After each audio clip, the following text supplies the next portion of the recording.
baie keer hierdie goed, ons kyk en ons studie van hoe ons goed wil doen.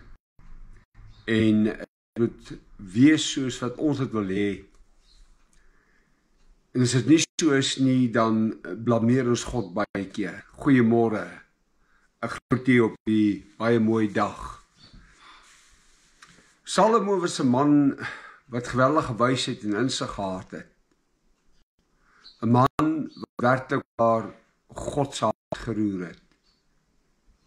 Maar God het ook na sy hart gekyk, net soos God elke dag na my en u hart kyk. Ons is so gefokus op die uiterlike. Ons is so gefokus met dit wat ons kan sien. Dit moet mooi wees, dit moet so lyk, dit moet so wees. Maar die vraag vanmôre is, hoe lyk ons harte voor God? Hoe oop is ons hart voor God werklik? Want jy sien, die Bybel sê, God is die kenner van ons harte. En dit is waar dit stop. Ons kan redeneer daaroor, ons kan met wat sy teoretiese stellings kom. God kyk na jou hart. Want jy sien, alle mense het 'n hart.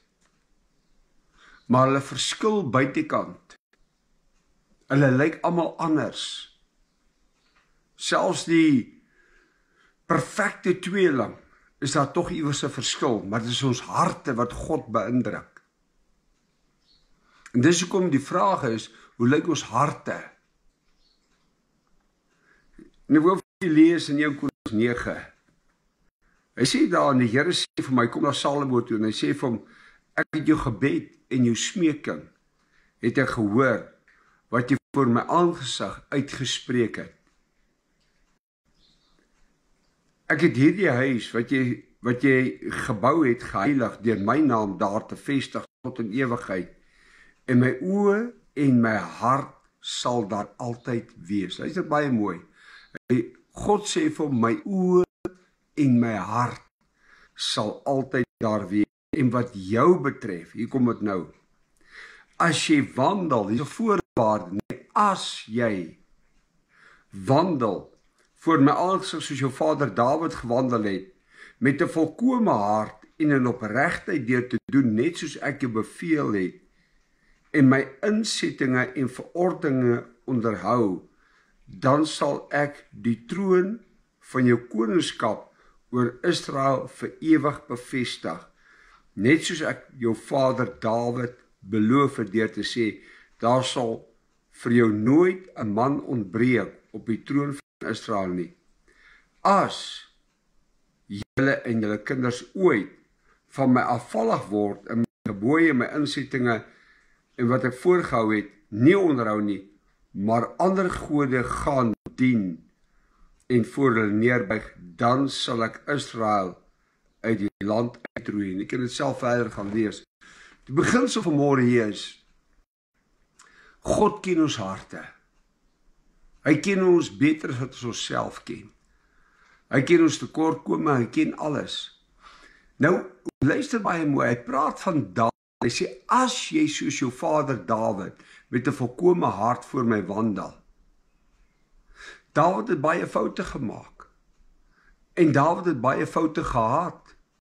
Dawid is die koning wat seker die meeste bloed op sy hande gehad het.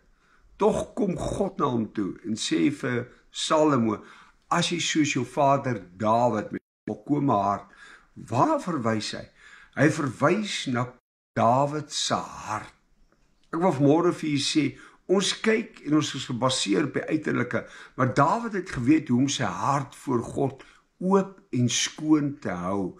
Dawid het geweet hoe om sy hart voor God regverdig te hou.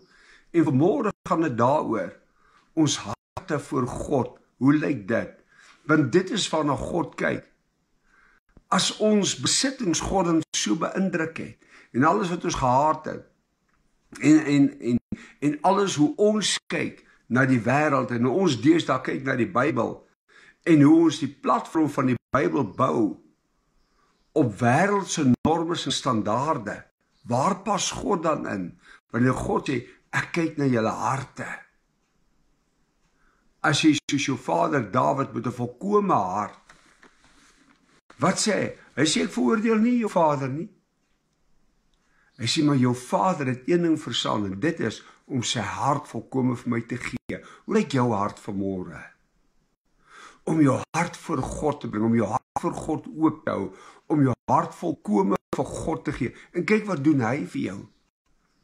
Nie wat ons in ons eie krag doen nie, dit is wat die God eintlik sê, ek kom en ek doen dit vir jou, omdat jou hart oop voor my is. Kom ons hou ons harte voor God oop in hierdie dag, want hy is immers die kenner van ons harte.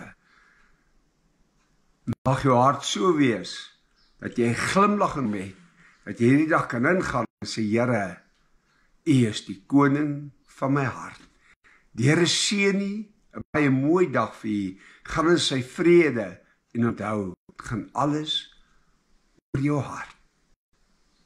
Ek groet U. Totsiens.